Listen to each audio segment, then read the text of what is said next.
Hi, in today's video, we are going to talk about menopause and belly fat. Yay! It exists, we all have it. It's really hard to avoid, but in today's video, I'm gonna talk about the hormonal havoc of menopause and belly fat and their connection. My name is Coach Red, and if you want more content like this video that you're about to watch, please subscribe to this channel, like this video, and watch till the end so that you can get all the information that you need. We have a lot of great videos on this channel. Be sure to peruse all of that. Also, you can reach me at coachred1.com, info@coachred1.com if you have any topics. Also, if you have successfully tried any of the tips that I give you in a video, let me know in the comments below. I'd love to hear about it. All that being said, what is menopause? Menopause is when your hormones are a roller coaster all over the place and you're trying to manage this roller coaster without losing your cool. See how I did that? When we're in menopause, we're not cool. We're hot a lot of the time. And along with this hormonal craziness and your hot flashes is belly fat. So let's talk about menopause for a minute, okay? What is menopause clinically? It's when you are at the end of your menstrual cycle and your baby making days are over.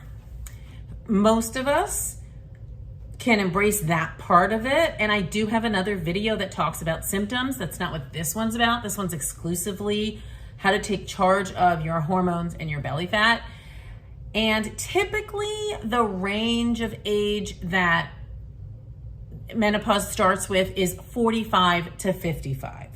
However, many women go into menopause before that or later than that. And there's many reasons that women go into menopause at any stage of life. And it could be chemically induced. It could be a thyroid thing. It could be a hysterectomy. And it could just be that's your genetics. You go into menopause early or you go into menopause late. So the bottom line is you're no longer getting a menstrual period and you can no longer have a child. This is not perimenopause, because during perimenopause, there are plenty of people that get pregnant and they don't even know how and when because they weren't regular. But menopause is a different game. It's over. You can't have children anymore after menopause. So you're no longer reproductive. And really, this is driven by hormonal changes. That's the name of the game with menopause. So what hormones are we talking about? Estrogen. Estrogen is the master regulator. The role of estrogen in the female body is that it manages your cycle and it gives us the female traits, the shapes of our body, the way that we act and the way that women produce different cells in our body, all comes from estrogen. And during menopause, your estrogen levels decline rapidly. And that's a game changer for us women. Because when we don't have estrogen, you'll hear in this video all the changes that happen with us.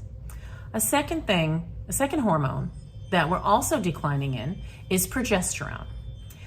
Progesterone also helps us in our menstrual cycle, and the decrease of progesterone increases belly fat. I'm not a scientist, I'm not a doctor, so if you want more explanations, you can speak to your physician about that, but this is just like basically a high level. So estrogen, progesterone are really needed for our menstrual cycle. And when we don't have them, yes, we get irritable and a whole bunch of other stuff. Women get hair on their face, a whole bunch of other crazy stuff.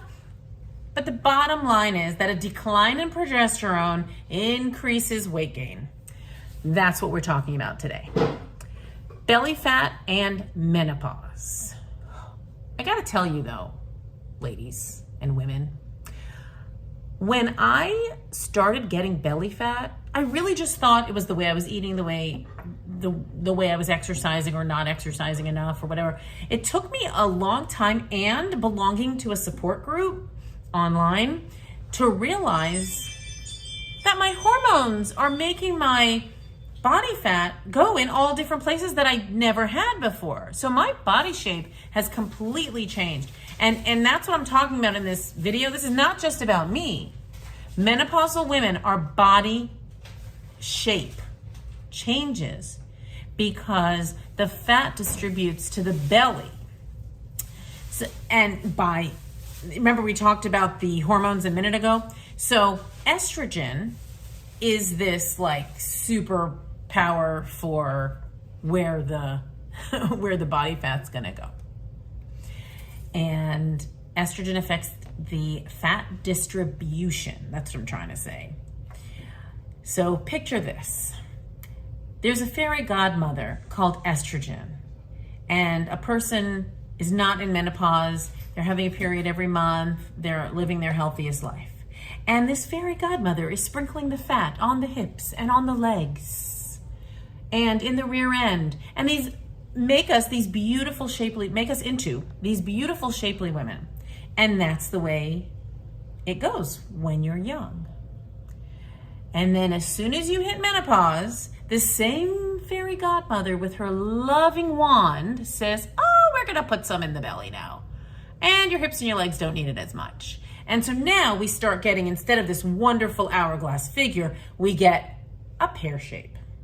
And there isn't a lot we can do, but we have control of some things. And like I always say, control the controllables. So there's two types of fat, visceral fat and subcutaneous fat. Visceral fat is the fat that's wrapped around your organs, and subcutaneous fat is fat that's right below the skin.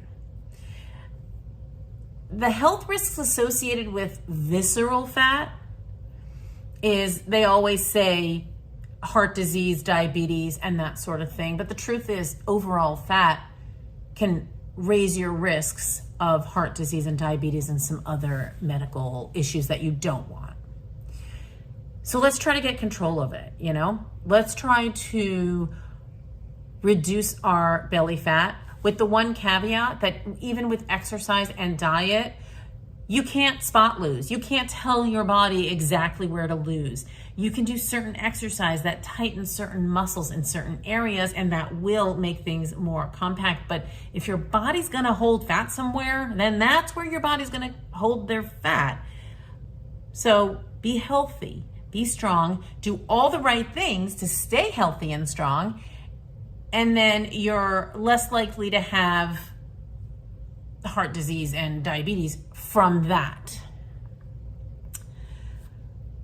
So another thing that progesterone does is that it impacts the speed of your metabolism. With the decline in progesterone, your metabolism suddenly goes in slow motion. And metabolism is how we lose weight. Another thing that's just worth mentioning here is muscle loss. As we get older, sarcopenia is something that happens. We lose some muscle mass, and it's really helpful for us to continue muscle strengthening to counteract the effects of the weight gain, the metabolism, and the slowing of, and the declining of your muscle mass. Lifestyle factors are also involved. The role of diet and physical activity, I've been saying that throughout this whole video. The role of diet and physical activity in belly fat accumulation is like a thing. So it's important that you make healthy choices. The healthy choices that we're talking about is stress, for one. Reduce your stress, because when cortisol is high, which is secreted when you have stress, it increases your abdominal fat as well. Increased stress is often experienced during menopause. So managing your belly fat during menopause involves reducing stress and also a healthy diet. You need nutrient-dense food, balanced diet, and avoid processed foods, sugar, and unhealthy fats. Of course, regular exercise is important. Both cardio and strength training are important during menopause, and the role of exercise in metabolism and overall health is huge. Remember, control the controllables. And what do you have control about? Control over what you eat and how much you exercise. Some stress management ideas to keep your stress down would be meditation, yoga, deep breathing. It's important to keep your stress down to reduce your cortisol levels, which in turn reduce the production of fat. That's really a high level of that. Something worth mentioning is hormone replacement therapy. Some people do it, some people don't. There are reasons for both sides. Just discuss it with your healthcare provider if it's an option for you. That's up to you. Sleep deprivation.